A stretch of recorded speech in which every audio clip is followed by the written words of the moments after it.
നമസ്കാരം സുഹൃത്തുക്കളെ. വളരെ വേദനയോടുകൂടിയാണ് ഞാനിന്നിങ്ങനെ ഒരു വീഡിയോ ചെയ്യുന്നത്.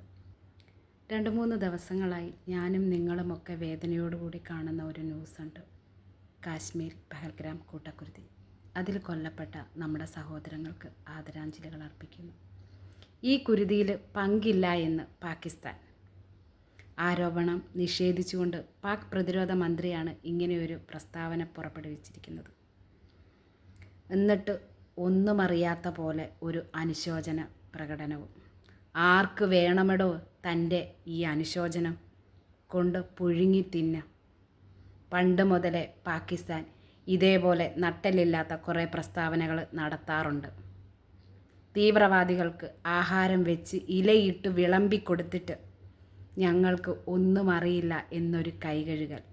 ഇതും കൊണ്ട് നിങ്ങൾ എന്താണ് ഉദ്ദേശിച്ചിരിക്കുന്നത്? ഇന്ത്യക്കാരെ വെറും വിഡ്ഢികളാക്കാമെന്നോ? എന്നാൽ നിങ്ങൾ വിചാരിക്കുന്ന അത്ര മൂഢന്മാരല്ല ഇന്ത്യക്കാർ. ഒരു തീവ്രവാദി മതം ചോദിച്ച് വസ്ത്രമഴിച്ച് നോക്കിയിട്ട് വെടിവെച്ച് കൊല്ലണമെങ്കിൽ അവൻ്റെ ലക്ഷ്യം ഒന്നേ ഉള്ളൂ എന്ന് മനസ്സിലാക്കാനുള്ള ബുദ്ധിയൊക്കെ ഞങ്ങൾ ഇന്ത്യക്കാർക്കുണ്ട്. ഇന്ത്യ എന്ന മഹാരാജ്യം പല വഴിയും നോക്കിയിട്ട് കിട്ടാതെ വന്നപ്പോൾ ഭിന്നിപ്പിച്ച് നേടാം എന്നുള്ള കുതന്ത്രവുമായിട്ട് ഇറങ്ങിയേക്കുകയാണ്.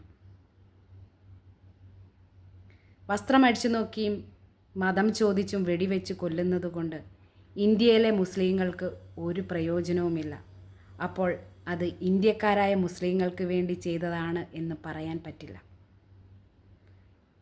ഒന്നേ ഉള്ളൂ അതിൻ്റെ പിന്നിൽ, ഇന്ത്യ എന്ന മഹാരാജ്യം. അത് മനസ്സിലാക്കാൻ ഞങ്ങൾക്ക് പറ്റുന്നുണ്ട്. അല്ലേ തന്നെ തീവ്രവാദിക്ക് എന്ത് ഇന്ത്യൻ മുസ്ലിം, എന്ത് ഇന്ത്യൻ ഹിന്ദു, ഇന്ത്യൻ ക്രിസ്ത്യൻ? അവൻ്റെ ടാർഗറ്റ് ഇന്ത്യ. അതുപോലെ തന്നെയാണ് ഞങ്ങളും. കാര്യത്തോടടുക്കുമ്പോൾ ഞങ്ങൾക്കും ഇവിടെ മുസ്ലിം, ഹിന്ദു, ക്രിസ്ത്യൻ എന്നൊന്നുമില്ല. ഞങ്ങൾ ഒന്നേ ഉള്ളൂ, ഇന്ത്യക്കാർ. കാശ്മീരിൽ കൊല്ലപ്പെട്ടതിൽ ഒരു മുസ്ലിമുമുണ്ട്. തന്നെ വിശ്വസിച്ചു കൂടി വന്ന തൻ്റെ സഹോദരങ്ങൾക്ക് വേണ്ടി പോരാടി വീരമൃത്യു മരിച്ച ഒരു മുസ്ലിം സഹോദരൻ. അതേപോലെ തന്നെ അവിടെ വന്ന വിനോദസഞ്ചാരികളെ രക്ഷപ്പെടുത്തിയത് കാശ്മീർ മുസ്ലിങ്ങളാണ്. അപ്പോൾ പാകിസ്ഥാനെ നീ ഒന്നോർത്തു, നിൻ്റെ കുബുദ്ധി ഇവിടെ വർക്കാകുന്നില്ല.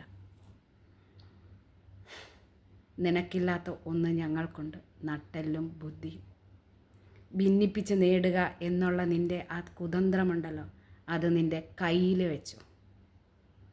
ഞങ്ങളുടെ സഹോദരിമാർ വിധവമാരായിട്ടുണ്ടെങ്കിൽ, ഞങ്ങളുടെ കുട്ടികൾക്ക് പിതാക്കന്മാരില്ലാതായിട്ടുണ്ടെങ്കിൽ, ഞങ്ങളുടെ മാതാപിതാക്കൾക്ക് മക്കളെ നഷ്ടപ്പെട്ടിട്ടുണ്ടെങ്കിൽ ഞങ്ങൾ പ്രതികരിക്കുക തന്നെ ചെയ്യും. ഞങ്ങൾ തിരിച്ചടിക്കുക തന്നെ ചെയ്യും. നേരിടാൻ തയ്യാറായിട്ടിരുന്നു. ജയ് ഹിന്ദ്.